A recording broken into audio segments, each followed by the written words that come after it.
Thank you, madam. Thank you, Smita, for having this such a wonderful SME event today. और इसमें ये सब जानते हैं कि कोरोना ने पूरी दुनिया में एक दफ़ा जो है वो परेशानी जो है वो पैदा कर दी थी, और इसमें कोई ऐसी जो है इकोनॉमी या कोई बिजनेस जो था वो डिस्टर्बेंस का जो है ना शिकार हर बिजनेस रहा है। और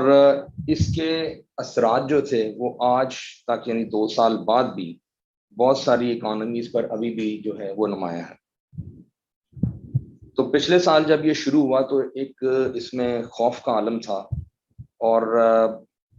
क्योंकि ना तो इसकी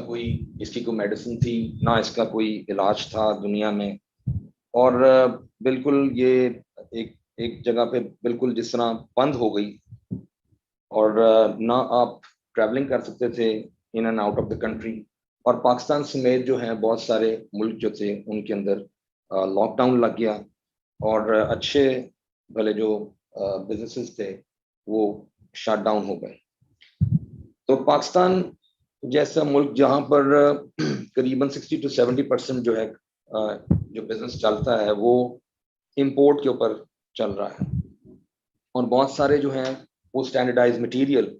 मुल्क में नहीं बनते। और हमारी पॉलिसी भी कुछ कुछ पिछले सालों से, कुछ 70 सालों से जो है ना वो इंडस्ट्रियल ओरिएंटेड नहीं है। और यही वजह है कि एसएमई जो है वो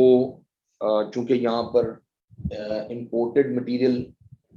रॉ मटेरियल आते हैं, और उसकी वजह से वो चूंकि इंपोर्टेड रॉ मटेरियल महंगे हैं, तो एक मुश्किलात का जो है ना शिकार रही है। और इसकी दूसरी वजह ये है कि चूंकि इस मुल्क में R&D वाला मामला नहीं है, और जिसकी वजह से चूंकि हमारे मटेरियल जो है वो महंगे हैं, कॉस्ट ऑफ प्रोडक्शन हमारी हाई है, और कॉस्ट ऑफ प्रोडक्शन इसलिए हाई है क्योंकि हमारे जो यूटिलिटी बिल्स हैं दे आर हाई। तो इस पे मतलब इसके ऊपर और दूसरे को एज ऑफ बिजनेस पे काम करने की हमें अभी जरूरत है। तो इंडस्ट्री का पीछे रह जाना जो है वो गुज़िश्ता कई सालों से प्रॉपर पॉलिसी जो थी उसके ऊपर वो नहीं आई, और यही वजह है कि जो इंपोर्ट एक्सपोर्ट का जो ट्रेड इम्बैलेंस है ये उसकी एक मेन रीजन है। मेरा ताल्लुक वायर मैश इंडस्ट्री से है, और मैं खुद भी इंजीनियर हूँ और लाहौर चैम्बर का एग्जीक्यूटिव बोर्ड मेंबर भी। और मेरा जो है मेरी फील्ड है that is design and manufacturing. इसी से मेरा ताल्लुक है और मेरा पैशन भी यही है, और हमेशा कोशिश भी यही रही है कि with in the given circumstances मैं अपनी प्रोडक्ट्स को यहाँ पर डेवलप करूँ, और डेवलप करूँ, लेकिन with some age there are no protective barriers ना होने की वजह से जो एसएमई जो इंपोर्ट्स होती हैं, जो इंपोर्ट होके जो मटेरियल आता है दैट इज चीपर, और फिर हमें जो मुकाबला करना पड़ता है that is with smuggled goods. तो इसका जो है वो अफेक्ट इतना आता है कि एक ऐसा टाइम आया था कि मेरी भी जो फैक्ट्री है वो सर्कुलर डेट के अंदर जैसे प्रॉब्लम्स में जो है ना वो आ गई थी। पिछले साल जब कोविड शुरू हुआ तो 3 माह सबको पता था कि काम बंद हुआ है, और इंडस्ट्री जो है वो पहले भी इस पोजीशन में इतनी नहीं थी। फिर कुछ हमने वर्कर्स जो के थे, हमारी इंडस्ट्री भी पुरानी है, वर्कर्स को भी हमने नहीं जाने दिया। हमने क्योंकि अल्लाह का ये जो है ये तो रिस्क देने वाला तो अल्लाह ताला की ज़ात है, और इस चीज़ पर पूरा भरोसा है। और फिर सेकेंडली मेरी टीम जो है दैट इज़ माय एसेट। तो मैंने इस चीज़ को मद्देनज़र रखकर मैंने ये काम जो है ना इसके ऊपर इसको मैं शुरू किया। मैंने कोविड से पहले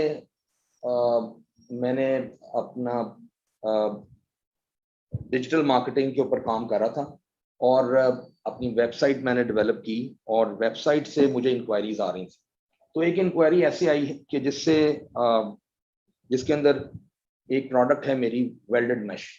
जिसका रॉ मटेरियल भी बाहर से आता है और जिसकी फिनिश प्रोडक्ट भी जो है वो बाहर से आती है। तो उस वक्त इंक्वायरी काफ़ी अच्छी थी,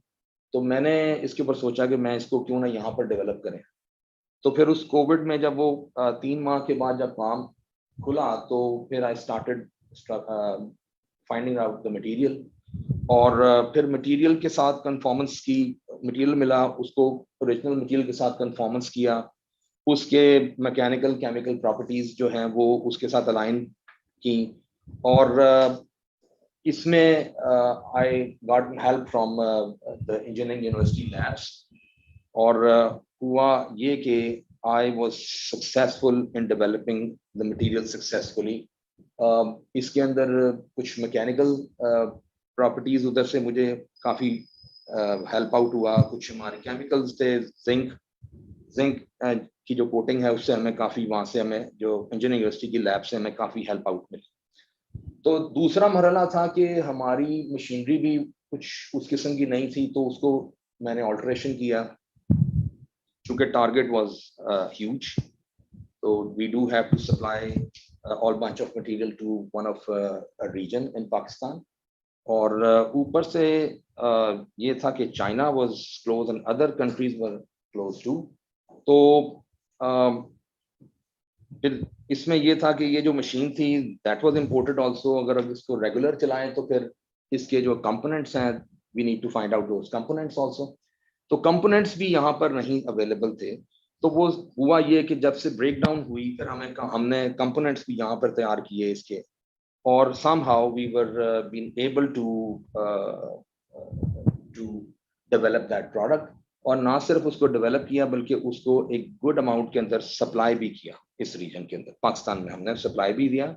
और अगर मैं उसकी वैल्यू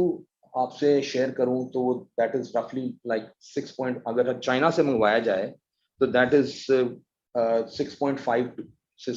7 लाख डॉलर करीबन जो है, that is the value almost. और अगर आज मंगवाया जाए, जो कि स्टील की प्राइसेस इतनी एप्रिशिएट कर रही हैं, तो वो इससे भी ज्यादा जो है वो प्राइस है। और इसमें जो ये इंपोर्ट सब्स्टिट्यूशन ना सिर्फ फिनिश प्रोडक्ट में हुआ, बल्कि अगर हम इसका रॉ मटेरियल भी मंगवाते तो that will add up to a good value.